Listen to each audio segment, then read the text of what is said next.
Hello friends, मैं doctor Satyendra Tanwar, director and founder of Indian institute of learning life saving skills. आज हम आपके साथ डिस्कस करने जा रहे हैं एक rare case study. Rare things are rarely happen but they do happen. कोई भी बीमारी है, कोई भी डिजीज़ है, वो अगर उसकी जो संख्या है, उसकी जो प्रेवलेंस है, इंसिडेंस है, वो काफ़ी पॉपुलेशन में काफ़ी कम है, बट हमें उसकी अवेयरनेस होना कई बार पेशेंट के लिए काफ़ी ज़्यादा लाभदायक होता है और प्रॉपर गाइडेंस पेशेंट को मिल जाती है और प्रॉपर काउंसलिंग पेशेंट की हो जाती है। कई बार उसमें करना कुछ भी नहीं होता है। Medicines have very little role to play in that kind of diseases जो हम डिस्कस करने जा रहे हैं। More of your awareness, your knowledge, your communication skills and counselling makes the patient all right. Yes, तो आज हम डिस्कस करने जा रहे हैं एक फीमेल जो हमारे पास आए, अराउंड एज होगी 60 ईयर्स और 5 दिन पहले उन्होंने कहीं पे कंसल्ट किया होगा। तो उनकी प्लेटलेट्स जो हैं वो कम थी। प्लेटलेट्स जो थी वो अराउंड उनकी थी 40,000, यस 40,000 थी। और उन्होंने जो कंसल्ट किया डॉक्टर से, वो पेरिफेरी पे कंसल्ट किया था उन्होंने। बॉडी में थोड़ी सी वीकनेस थी, कमजोरी थी और बैक पेन था। फीवर की कोई हिस्ट्री नहीं थी, कोई बुखार नहीं था पिछले हफ्ते से या 10 दिन 15 दिन से, कोई उल्टी दस्त नहीं था, कफ एंड कोल्ड नहीं था, इसके अलावा कोई भी दिक्कत नहीं थी। तो जैसे उन्होंने डॉक्टर को कंसल्ट किया तो उनकी प्लेटलेट्स जो मिली वो 40,000 मिली। तो उन प्लेटलेट्स के आधार पे डॉक्टर ने उनको दवाई दी और उनको रेफ़र कर दिया, भाई आपकी प्लेटलेट्स कम है, या तो आपको एडमिशन की ज़रूरत है और हो सकता है आपको प्लेटलेट चढ़ानी पड़े। उसके बाद वो एक और दूसरे सेंटर पे गए, वहाँ पे उन्होंने प्लेटलेट्स को चेक करवाया तो वहाँ पर भी पाया गया कि उनकी प्लेटलेट्स जो है वो कम है। उसके बाद वो हमारे पास आए। आज हमने उनका पूरा केस डिस्कस किया, पूरा हिस्ट्री लिया।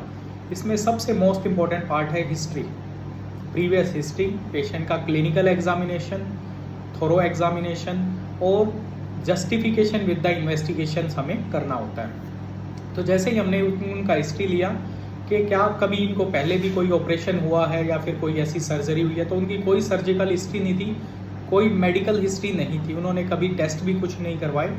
पहली बार उनको कोई प्रॉब्लम हुई तो उन्होंने टेस्ट करवाए तो पता चला कि प्लेटलेट्स कम है। उनको फीवर की हिस्ट्री भी नहीं थी, कोई बुखार उनको नहीं था, शुगर, बीपी, पुराना कोई लेटेस्ट से ट्यूबरक्लोसिस या हाइपरटेंशन, हार्ट की कोई भी बीमारियां या कोई भी ड्रग्स वो नहीं ले रही थी, एंटी प्लेटलेट्स या किसी भी प्रकार की। तो हमने उनको एग्जामिन किया तो देवर परफेक्टली ऑल राइट। तो उनसे पूछा कि आप इतने पैनिक क्यों? तो एक डॉक्टर ने बोला हमें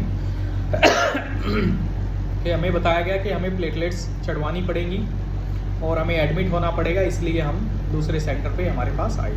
तो हमने उनको एग्जामिन किया तो उनके जो बॉडी में कहीं पे हल्के हल्के रैशेस थे, थोड़े रेडिश कलर के डिस्कलरेशन थी, बाकी देवर परफेक्टली ऑल राइट। कोई टैकिकार्डिया नहीं, कोई बीपी कम नहीं, कोई बीपी ज़्यादा नहीं, नॉर्मोटेंसिव थे, एब्सोल्युटली खा पी रहे थे अच्छे से, कोई मेलेना की हिस्ट्री नहीं। मेलेना मतलब होता है काली लैटरिंग आना, ब्लैक स्टूल आना, जो कई बार प्लेटलेट कम होने की वजह से, कोई ब्लीडिंग जैसे आंखों में से या फिर नाक से या फिर मुंह से, जीभ से, पेशाब के रास्ते, ऐसी कोई भी हिस्ट्री नहीं थी।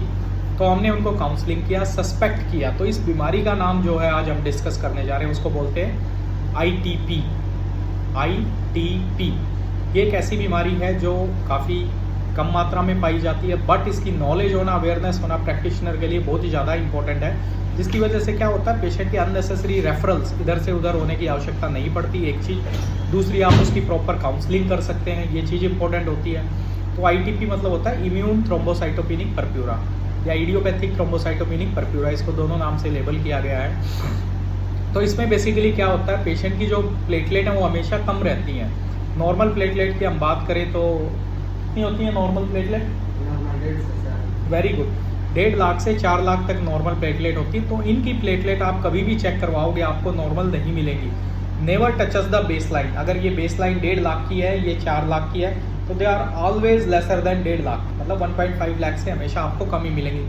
कई बार 40,000, 50,000, 60,000 ऐसे मिलेंगी। तो हमें सबसे पहले डायग्नोसिस ऑफ एक्सक्लूजन है ये। डायग्नोसिस ऑफ एक्सक्लूजन मतलब बाकी बीमारियों को रूल्ड आउट करना है, कोई और प्रॉब्लम्स तो नहीं है। तो बाद में हमें इनको लास्ट में लेबल करना ITP। और ITP में गोल्ड स्टैंडर्ड अगर आपको डायग्नोस करना है तो आपको बोन मैरो स्टडी पेशेंट की करवानी पड़ती है। तो हमने पेशेंट को काउंसिल किया और उनको बताया आपको मोस्ट प्रोबेबली ITP हो सकता है, डू नॉट वरी। तो उनकी प्लेटलेट 5 दिन बाद दोबारा से रिपीट करेंगे, वार्निंग साइंस उनको एक्सप्लेन किया, अगर ऐसा कुछ होता है तो हम आपको दोबारा से हो सकता है हॉस्पिटलाइजेशन की ज़रूरत पड़े।